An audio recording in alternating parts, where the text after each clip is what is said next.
Welcome back, fellow sleuths. As usual, I'm Chris, and with me again is Rob. After a long time away, we finally got back into the town with the rest of the family. This episode, we're going to break into two parts. Tabitha's part, and then what happened in the town. But we're going to start where the episode starts, with Tabitha in Camden, Maine, which may be a Stephen King reference. First things first, based on what we've seen of Tabitha's story in this episode so far, there are a few theories that we feel we can cross off the list, and there was some new information that was given to us this episode. So Rob, what theories after seeing this do you think we can cross off the list and why? Yeah, Chris, I think the big one right off the bat is that we know for sure now that Tabitha is not Eloise, and that Tabitha's mom is not Miranda. Obviously, we see her call her mother, that they've been looking for her. That's definitely not Miranda in this episode. Another big thing I think that we've learned from that phone call, though, too, is that Tabitha is alive. She's back in the normal world, and that would mean that everyone else in town is alive. But we also see that the boy in white is not limited to being within the town. Speaking of the boy in white, it was kind of specific that he was able to direct Tabitha to Camden, Maine, given what we know about Victor's Pass. So, it's possible that the boy in white has the ability to direct people to a specific place or potentially even a specific time. Also, there has been some talk about the boy in white looking different, and is it a different boy in white? Yeah, this is actually the same actor, according to IMDb, that played the boy in white in the previous seasons, just has been hit by a touch of the growing up. While Tabitha was out in the real world, we see that it's spring, it seems like it's warming up, while at the same time in the town, it's starting to become winter. Now, on top of that, it does appear like time is also passing at the same rate in the town as it does outside. Mostly because of the conversation we see Tabitha have with her mother, as well as when Marielle talks when she first gets to town about how long they've been looking for Christy. So I know there's been a lot of talk about potentially time moving differently, but it appears that now that Tabitha's out, we're seeing a pretty similar passage. During Tabitha's adventure later in the episode, she ends up at a church, and there is a potential clue in the church. On the hymn board behind the priest, we see Psalm 104, verses 19 through 20. This says, "He appointed the moon for the seasons, the sun knoweth his going down. Thou makest darkness, and it is night, wherein all the beasts of the forest do creep forth." So, this is pretty spot on for the show with the monsters and whatnot. And I think this is one of those things that we've noticed before in the past where the showrunners do a very good job of putting clues in spots where you can see them if you're looking hard enough. And this is one that it's very clearly in the background. And the other potential clue we noticed was that in the hospital, when Tabitha's trying to leave, we do see that the floor 13 flash on the elevator screen, which is a bit of an odd call out because in many, many tall buildings, mostly hotels, but it also happens in most hospitals that if you get to above the 12th floor, they don't actually number it 13 due to triskaidekaphobia or the fear of 13s. Just a weird kind of thing that the showrunners, again, probably deliberately put in there. Yeah, they focus on the floors going down more than they needed to. So it makes sense that they're trying to show us that this hospital has a little bit of an oddity when it comes to the elevators. It's also worth noting that number 13 has some interesting lore behind it. I'm sure you guys could find a ton of it online. But two things that I noticed that might be relevant to the show were that Judas and Loki are both referenced by the number 13 because of some traitorous and backstabbing ways, which may mean there's someone at the hospital in the real world or within the town can fit the role of a Judas-like character. With that said, back over at the town, there is tons going on. We lost one of our favorite characters. And it starts off with Boyd talking to his Jiminy Cricket, Father Khadri.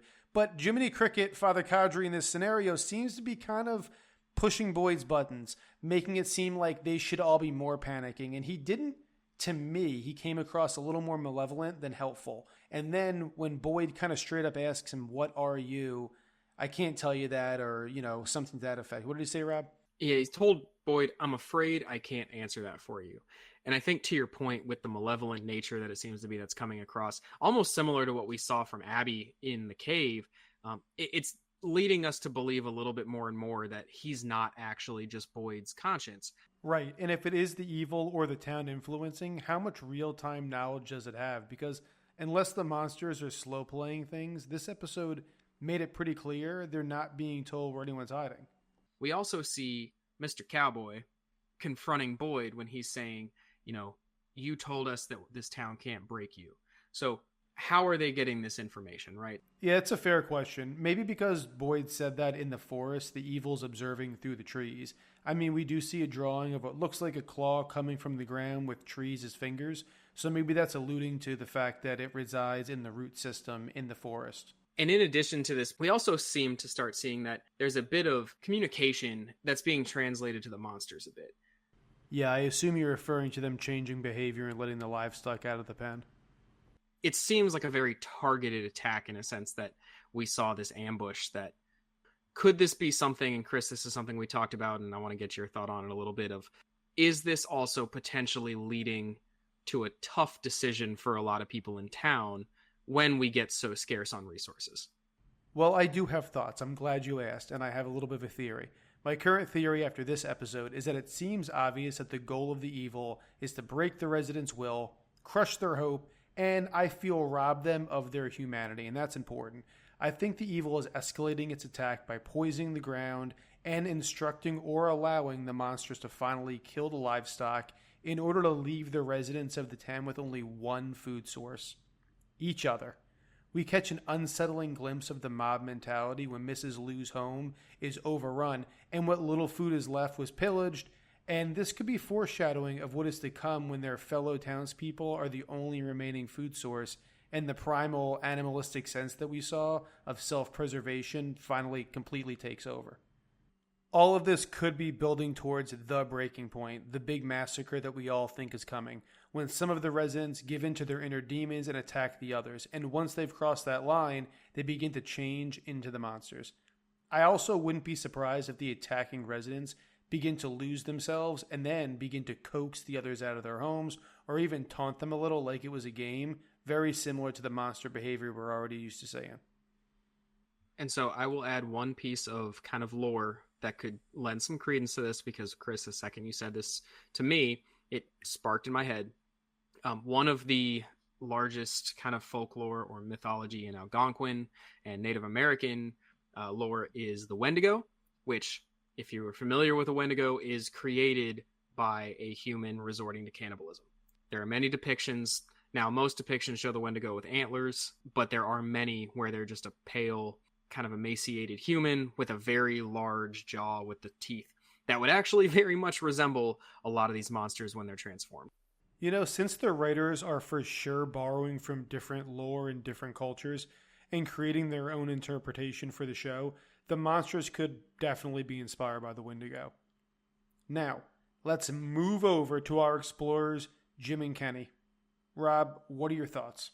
Did want to start first, because I think it's a good segue here. The noises that were happening at the cabin that they heard. I personally am thinking that is not a monster, solely because of the ambush we just kind of talked about happening around the same time. And then also, Chris, I know there was another kind of key point to those sounds that you noticed. Yeah, it just didn't seem like a monster. It wasn't taunting him. It wasn't making that like horrific yell, growl thing. It just knocked real loud and then just kind of walked away. And it didn't seem like a monster. So we could be looking at another sort of villain or evil that's out in this other part of the woods. Or it could have been a surviving person. It could have been a whole bunch of stuff. I kind of equated it to, it sounded more animalistic and less deliberate than what the monsters have. That maybe there is some kind of new third, and we're in a third season now, right? Where we've gotten so used to our monsters and our people. Maybe there is something else that we just haven't come across yet that was living there. One of the things they saw when approaching the cabins, makeshift scarecrows, we'll call them. I think scarecrow is probably the best word. I know there was one in particular. Chris and I, we definitely agree. These are potentially talisman of sorts. Yeah, there was one of the scarecrows that has a Ingu symbol inside of it, and it is the same symbol that's in the center of the talisman. It's the body of that particular scarecrow. So it could be that these are just a different version of the talismans from a different culture that lived there before. And I think that goes into what we were talking about. They show different cultures and different symbolism and different religions. So quite possibly the entity is the same, and everyone calls it something differently, but it's just one entity or one group of entities, and it's all the same for all these cultures. And one big piece that we did want to touch on that would tie into one of those beliefs is that in Norse mythology, the crows are the ones that carry the souls after they're passed away. So one thing that we thought could be possible here is that the crows are actually good characters. We've seen a lot of crow symbolism in the show. For sure, including the rat that we saw eating the crow in season 1, almost like the crow trespassed into an evil lair that it wasn't supposed to be in. And I have one more deep cut clue worth mentioning. During the intro, we see Ethan's crutch next to a framed Hummel picture, and if we look up the cover of the Hummel book, we see an image of a boy on a fence with a crow behind him looking down at him, which looks very similar to the way Ethan stands on the tree in season 1 with the crows looking down at him. And the crows in the Hummel book are not evil, so it could be some foreshadowing of what was to come. Even one other piece that could tie into is that we see a crow on Elgin's shirt. We've been led to believe Elgin is a positive character in this show as well, which also makes it even more confusing when I say this, that the Banshee that we got a very good look at in this first episode that thought tried to drown Elgin, what if she's a good character? We see her approach Elgin in this episode with kind of open hands. Yeah, and her hand position was intentional and interesting. In fact, it reminded me of a baptism, but their prior encounter in the tub could have just been her waking him up and not attacking him. Either way, the way she holds his face at the end comes across to me as more caring than evil. She could be a helpful character for Elgin. I know she's had a lot of negative press in the Frumley, but something to keep an eye out for going forward. And if you've been with us before, we always like to end the episode on a question that we want to know your answers to.